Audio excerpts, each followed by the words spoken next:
शाहनवाज मकसूद Khan Instagram के जरिए मौलवियों के डायरेक्ट टच में था? क्या शाहनवाज मकसूद व्हाट्सएप ग्रुप के जरिए धर्मांतरण गैंग से बातचीत करता था? क्या शाहनवाज खान के तार दुबई और पाकिस्तान में बैठी धर्मांतरण ब्रिगेड से जुड़े हैं? शाहनवाज ने गेमिंग ऐप के जरिए कितने बच्चों को अपना शिकार बनाया? पूरे हिंदुस्तान में धर्मांतरण गैंग के और कितने मोहरे? कौन असली मास्टरमाइंड है? नाबालिग बच्चों को टारगेट कर मुसलमान बनाने वाला शाहनवाज जैसे ही यूपी पुलिस की पकड़ में आया, उसके चेहरे की हवाइयां उड़ गई। महाराष्ट्र से गाजियाबाद पहुंचते पहुंचते उसने कबूल करना शुरू कर दिया कि किस तरह से वो महाराष्ट्र में बैठकर ऑनलाइन गेमिंग के नाम पर बच्चों का ब्रेन वॉश कर रहा था। शाहनवाज के कबूलनामे और पूछताछ में हुए खुलासे के बाद अब जांच के दायरे में आए हैं उसके इंस्टाग्राम और व्हाट्सएप। योगी की यूपी पुलिस अब इस मिशन में जुट गई है। शाहनवाज के उस चैट को रिट्रीव करा सकती है जो उसने फरारी के दौरान डिलीट की होंगी। पुलिस सूत्रों के मुताबिक शाहनवाज मुंब्रा के 3 मौलानाओं के संपर्क में था। इन्हीं मौलानाओं के जरिए शाहनवाज बच्चों को नेक्स्ट लेवल तक ब्रेन वॉश करता था और फिर मासूमों के जहन में इस्लामिक कट्टरता बिठाने की कोशिश की जाती। शाहनवाज ने अब तक इन मौलाओं के नाम और डिटेल्स शेयर नहीं किए, लेकिन अब शाहनवाज यूपी पुलिस के हत्थे चढ़ चुका है। शाहनवाज को फ्लाइट से देर रात गाजियाबाद लाया जा चुका है। गाजियाबाद कमिश्नर अजय मिश्रा ने इसकी खुद जानकारी दी है। अब योगी की पुलिस आज कोर्ट में पेशी के बाद शाहनवाज को कस्टडी मिलेगी और फिर धर्मांतरण कांड का मोहरा शाहनवाज वो हर राज खोलेगा।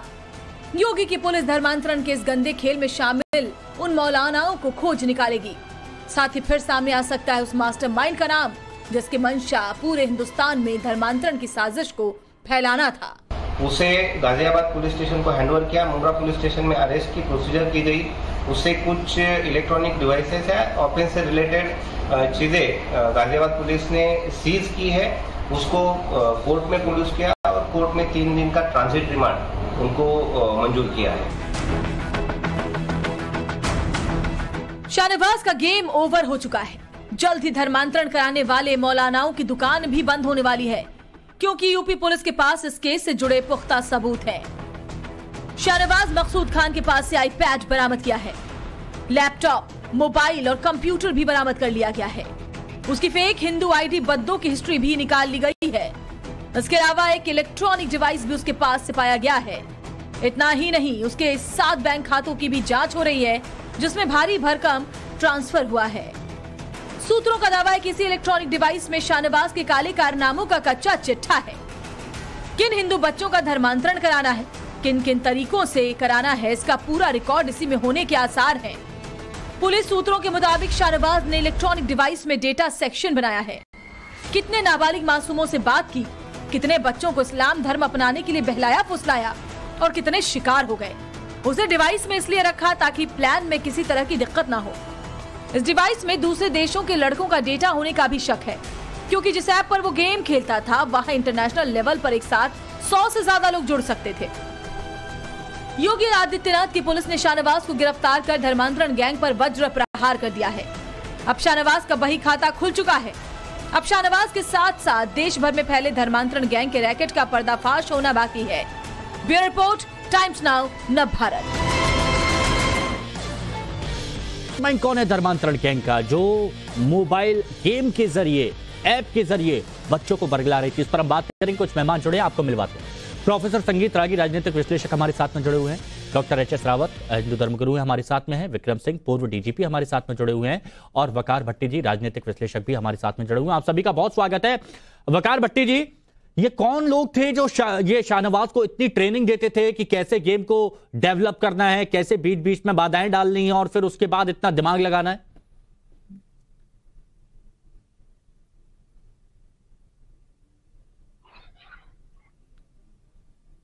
वकार भाई सुन पा रहे हैं?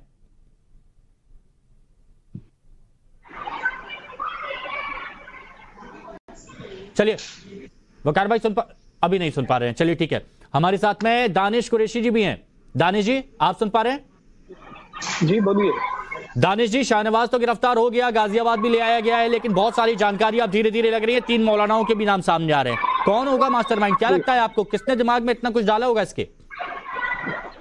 देखिए, मुझे लगता है कि अभी मामला तफ्तीश के ज़ेर तफ्तीश है और उसकी तफ्तीश पहले निकल के सामने आ जाए, अदालत का प्रोसेस शुरू हो जाए, उसके बाद ही किसी नतीजे पे निकलने की जरूरत है। क्योंकि योगी राज है यहाँ पर और इसी तरीके का और भारतीय जनता पार्टी जहां जहां सत्ता में है वहां इस तरह के कहीं ना कहीं कुछ कांड होते रहते हैं। ये जरूरी नहीं है कि मतलब हर बार गलत ही हो या हर बार सही हो। गुजरात के अंदर में भी एक बार आपको याद हो तो बहुत बड़ा उन्होंने स्कैंडल दिखाया था कि 100 लोगों ने वो किया है पूरा क्या बोलते हैं धर्मांतरण, और उसके बाद निकल के जब कुछ आया तो अदालत ने जो फटकार लगाई, 7 बैंक अकाउंट मिले, हार्ड ड्राइव मिली, पेन ड्राइव मिली, सारी जानकारियां मिली, कैसे टेक्निक बदलता था, कैसे गेम में मॉडिफिकेशन करता था, इस बारे में बात की जा रही है। लेकिन आपको लगता है कि ठीक है, प्रोफेसर संगीत रागी जी, इतना दिमाग कहां से लाते हैं ये कि कभी जरूरतमंदों को कभी बच्चों को टारगेट करें?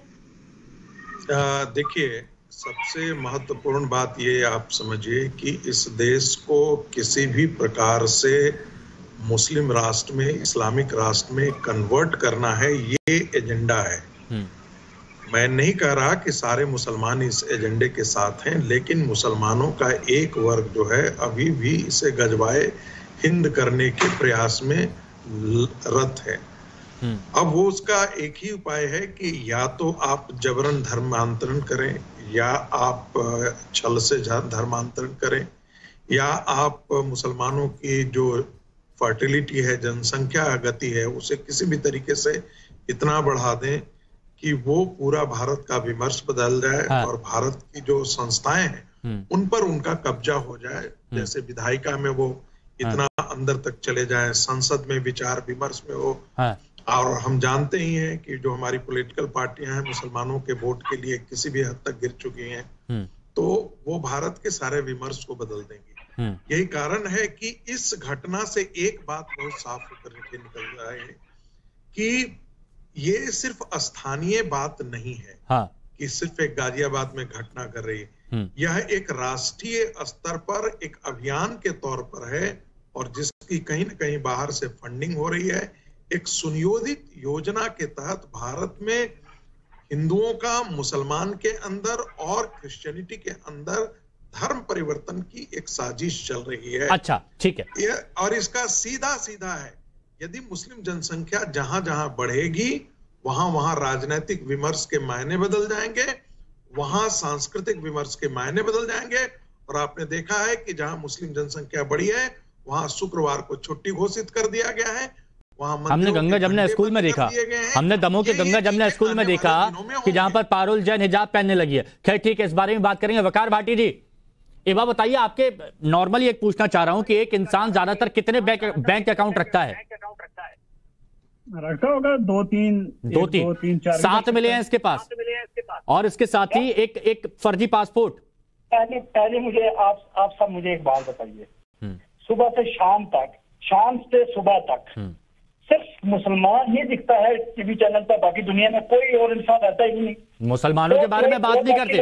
वकार भट्टी जी, वकार भट्टी जी, अब देखिए, अब आपने आते ही जो मुस्लिम कार्ड की बात करी है, मैं एक बात का जिक्र करना चाहता हूं। बहुत से लोग हैं जो जुड़ते हैं, उन लोगों से बातचीत होती है, लेकिन मुसलमान शख्स शाहनवाज अपने आप को हिंदू बता के गेम बनाता है, डेवलप करता है, बच्चों के सामने बाधाएं डालता है और उसके बाद ये सारी चीज करता है, तो मुद्दा नहीं होगा, सवाल नहीं उठेगा। सुनिए ना भाई, मेरी बात सुनिए। आप हिंदू हैं सर, अंकल साहब, आप हिंदू हैं? हिंदू है ना? हाँ। तो क्राइम आपने किया, पूरे मुसलमानों को क्यों लपेटते हो? अरे उसको सजा। मैंने कब कहा पूरे मुसलमानों की बात? मैंने कहा कि कौन टारगेट कर रहा है, कौन मास्टरमाइंड है। ये दूसरा कार्ड मत खेलिए। कोई नहीं है। अगर कोई सिंगल शाहनवाज ने गलत किया कि नहीं किया, ये बताइए। शाहनवाज ने गलत किया कि नहीं किया? शाहनवाज ने गलत किया कि नहीं किया, ये बताइए। ठीक है, शाहनवाज ने गलत किया कि नहीं किया आपकी नजरों में, बच्चों को टारगेट करके? ये सीधे बिल में किसने? शाहनवाज ने? हाँ भाई, मेरे पहली बात होती है, हर चीज की इन्वेस्टिगेशन होती है, ठीक है? हर चीज की इन्वेस्टिगेशन होती है। अच्छा, हाँ, हर चीज की इन्वेस्टिगेशन होती है और इन्वेस्टिगेशन के बाद पता चलता है। चलिए वकार भट्टी जी, संपर्क लगता है थोड़ा सा कट रहा है, लेकिन मैं दोबारा से जुड़ने की कोशिश करूंगा क्योंकि आप इन्वेस्टिगेशन पर अड़े हैं। इन्वेस्टिगेशन में बहुत सारे सबूत सामने आए भी हैं। एचएस रावत जी, बोलिए। जी, देखिए अभी ये दोनों की दोनों सीधे बुल में कभी भी घुसेंगे नहीं और ना हाँ करेंगे, क्योंकि इनके जो आईटी सेल अलग अलग चीजों के अलग अलग बने हुए हैं। अब जैसे Al Zawahiri, Osama bin Laden का आईटी सेल था, उन्होंने 16-17 पायलटों का ब्रेन वॉश करके अमेरिका के ट्रेड टावर पर कैसे हमला किया, क्योंकि वो ब्रेन वॉश नहीं करते थे, वो भी ब्रेन वॉश करते थे। जहां पूना के बच्चों को टेररिस्ट बनाया आईएसआई के अंदर, उनका ब्रेन वॉश किया। ऐसे ही इनके लव जिहाद के आईटी सेल अलग हैं, बच्चों के जिहाद के आईटी सेल अलग हैं, इनको हिंदू धर्मांतरण कराने वाले आईटी सेल अलग हैं। और इनको पता है, दानिश कुरैशी को अच्छी तरीके से पता है, ये इंटेलिजेंट है, कोई ऐसे नहीं है, लेकिन अपने आप को इतना भोला समझते हैं कि अभी कम से कम इंक्वायरी होने दो, फलाना होने दो, जज का फैसला आने दो। अरे भाई एक आईपीएस अधिकारी है, उसने रेड डाली, उनको अरेस्ट किया है, सारे अकाउंट सीज किए गए, पासपोर्ट नकली मिला, लेकिन हाँ नहीं करेंगे। मुसलमानों के खिलाफ कहीं ना कहीं ये एजेंडा चल रहा है। ठीक है। अच्छा, विक्रम सिंह जी हमारे साथ में, पूर्व डीजीपी है सर, आप अधिकारी हैं, ऐसे कई सारे मामले आपने देखे होंगे। जब भी किसी मामले पर आप चर्चा करने जाते होंगे पूरी डिटेल के साथ, पूरी रिसर्च के साथ, बैकग्राउंड जान के, अभी इसकी गिरफ्तारी के बाद जो भी अभी तक सामने आया है, जो भी बरामद किया गया है, उसको देख के आपको लगता है कितनी बड़ी साजिश है ये? कौन लोग हो सकते हैं इसके पीछे? हिमांशु जी, ये बहुत सोची समझी बड़ी कुंसित राजनीति और कूटनीति, और आपने राष्ट्रीय स्तर पे कहा, मैं इसको अंतरराष्ट्रीय स्तर की कूटनीति और षड्यंत्र मानता हूं। और बिना हिंदू मुसलमान का नाम लिए कानून की किताब में हिंदू मुसलमान शब्द नहीं यूज किया जाता है, वहां सिर्फ कहा जाता है आरोपी है। प्रथम सूचना पंजीकृत, हाँ या ना? हाँ। नंबर 2, बरामदगी हुई है आईपैड्स वगैरह की जिसमें आपत्तिजनक मैसेजेस है कि नहीं? हाँ या ना? हाँ। 7 अकाउंट है, ये मशकूक है, हाँ या ना? हाँ। फर्जी पासपोर्ट मिला, हाँ या ना? और फिर भी अगर आपने एक काला चश्मा लगा लिया कि ये तो केवल शाहनवाज है, और इसके ऊपर जब तफ्तीश हो जाएगी और ये 4 दाना चावल निकाल के आपको अंदाज लग जाता है ये चावल कैसा सड़ा हुआ है कि ठीक ठाक है। इन्वेस्टिगेशन होगा, आपकी बात सही है, चार्जशीट लगेगी, ये भी सही है, लेकिन इसको एक चीज कहते हैं प्राइमा फेसाई, प्रथम दृष्टिया ये बिल्कुल शातिर दिमाग का एक अपराधी है। और जिस तरीके से इसकी संगत, और अभी क्या है, अभी तो जब लाई डिटेक्टर टेस्ट होगा और नार्को एनालिसिस होगी, मौलानाओं से इनका इंटरेक्शन और किस तरीके से लोगों को ब्रेन वॉश करके रेडिकलाइज कराने की बात आगे आएगी, तब खुलेगी। मुझे बस एक बात जाननी है, इसमें हिंदू मुस्लिम का एंगल ढूंढा जाता है। दानिश जी, ये सवाल आपसे, अगर जो चीज गलत है उसको गलत क्यों नहीं कहा जाता? क्योंकि इसकी व्हाट्सएप चैट भी सामने आई है जिसमें बेटा, एक छोटा सा बच्चा, नाबालिग बच्चा, वो बोल रहा है कि घर पर पता चल गया तो, पापा को पता चल गया तो बोलते जिम बोलकर आ जाना, 5 वक्त की नमाज करनी है, बोलते घर पर पता चल जाएगा। मतलब आप सोचिए ये सारी चीज कैसे एक छोटे से बच्चे का ब्रेन वॉश किया जा रहा है, और एक नहीं है, अलग अलग लोगों के सामने आए हैं बयान। अगर गलत है तो बोलिए नहीं गलत है। देखिए, मैं आपको एक बात बता दूं कि मैंने आपको बिल्कुल साफ तौर पे कहा कि सबसे पहली बात तो कानूनी तर्ज पे अगर बात की जाए तो हमारे मुल्क में हम रिलीजियस राइट हर किसी के पास है, मेरे पास भी है, आपके पास भी है, बाकी जो पैनलिस्ट हैं उनके पास भी है। सवाल ये है कि वो किस तरीके की गैर कानूनी प्रवृत्ति करता है, उसके ऊपर डिपेंडेंट है। और दूसरे नंबर की बात, और अगर हम बात करें कि भाई धर्मांतरण पे, बीच में इंटरप्ट मत करिए, आप बोल लेते तो मैं चुप था। नहीं, आपने अभी ये बोला गैर कानूनी करने का राइट है। गैर कानूनी करने का कौन सा राइट है संविधान में? अरे गैर कानूनी करने का कोई, आप कुछ और तर्क समझ रहे हैं। हमारे मुल्क में हमारे पास कॉन्स्टिट्यूशनल राइट है, मेरे पास मेरा रिलीजियस राइट है, मैं चाहे कुछ भी करूं उसके लिए। नहीं, रिलीजियस राइट नहीं, वो ठीक है, राइट तो नहीं है ना, लेकिन सामने आपके लिए होगा पागलपन, हमारे लिए नहीं है। क्या शाहनवाज के पास, एक मिनट, सीधा सवाल, नो बकवास, सीधा सवाल, क्या दानिश भाई ये बताइए, शाहनवाज के पास इस बात का राइट था कि अपना धर्म छुपा के वो दूसरे बच्चों का ब्रेन वॉश करे और उनको मुस्लिम बनाए, उनको नमाज पढ़वाए? इस बात का राइट था क्या? एब्सोल्युटली इस पे बात करते हैं कि दरअसल मामला क्या है। ये जो सारी बात है उसमें सच्चाई क्या है, ये तो पुलिस ने भी अपनी तफ्तीश कर की है। ये सारा मामला पहुंचेगा अदालत के पास, ज़ेरे अदालत जब पूरा मामला होगा तब ये पता चलेगा कि उसमें सच्चाई उसकी कितनी है, कितना आरोप उसने साबित किया। अगर आरोप, लेकिन अभी तक के सबूतों के हिसाब से आप गलत नहीं बोलेंगे, अभी तक के सबूतों के हिसाब से आप गलत को गलत नहीं कहेंगे, क्योंकि आपके पास राइट है। शाहनवाज के पास राइट था आपके हिसाब से। अरे सुनिए, पुलिस के पास जो सबूत हैं हमारे पास पुलिस के इतना बड़े वो है हमारे पास अधिकारी, उनसे आप पूछिएगा कि उनके पास कितने अदालत के अंदर में पेश करने के अच्छा ठीक है वो है राइट। प्रोफेसर रागी, ठीक है प्रोफेसर रागी, गलत को गलत हम तब तक नहीं कहेंगे जब तक साबित ना हो जाए वो, जबकि दिख रहा है कुछ। देखिए जब ये आप बात करते हैं तो आप एक तरीके से उनको कवर फायर देते हैं। मुझे लगता है कि मुस्लिम समाज को इस बात के लिए इस बात को समझना पड़ेगा कि कोई भी बहुसंख्यक समाज अपने आप को अल्पसंख्यक होता हुआ देखना नहीं चाहेगा। यही कारण है कि फ्रांस के अंदर दंगे होते हैं, क्योंकि मुस्लिम मेजोरिटी जो है वो नाइजीरिया और जो अफ्रीका से आए हुए मुसलमान हैं वो कई ऐसे पॉकेट्स हैं जिनको वो मेजोरिटी में कन्वर्ट कर देना चाहते हैं। और जो धर्मांतरण है वो कहीं से भी धर्म का हिस्सा नहीं है, यह एक राजनीतिक कुत्सित अभियान है। ये इस्लाम के मानने वाले एक संप्रदाय के द्वारा किया जाता है, वैसे ही क्रिश्चियनिटी से मानने वाले एक संप्रदाय के द्वारा किया जाता है। सारे मुसलमान इस पाप के भागी हैं ऐसा मैं बिल्कुल ही नहीं कहूंगा, लेकिन जो लोग हैं वो कोई धर्म के आधार पर और हृदय परिवर्तन को लेकर के कर रहे हैं, बिल्कुल नहीं। उनका शुद्ध और शुद्ध राजनीतिक अभियान है। आपको बताऊं कि बांग्लादेशी मुसलमानों को जब पश्चिम बंगाल में बसाया जाता है तो यही रिपोर्ट आती है कि भाई वहां इसलिए बसाया जाता है ताकि उनकी जनसंख्या यदि बढ़ जाती है तो इसका फायदा हमको वहां की राजनीति में होगा, और वहां से हिंदू जो है वो बांग्लादेश की सीमाओं से भाग करके शहरों में अपने घरों को औने पौने दाम दे करके भाग जाते हैं। आपने देखा होगा कि उत्तर प्रदेश के अंदर, पश्चिमी उत्तर प्रदेश में जहां मुस्लिम आबादी बहुसंख्यक हो गई, वहां से हिंदू घरों को छोड़ करके भाग गए।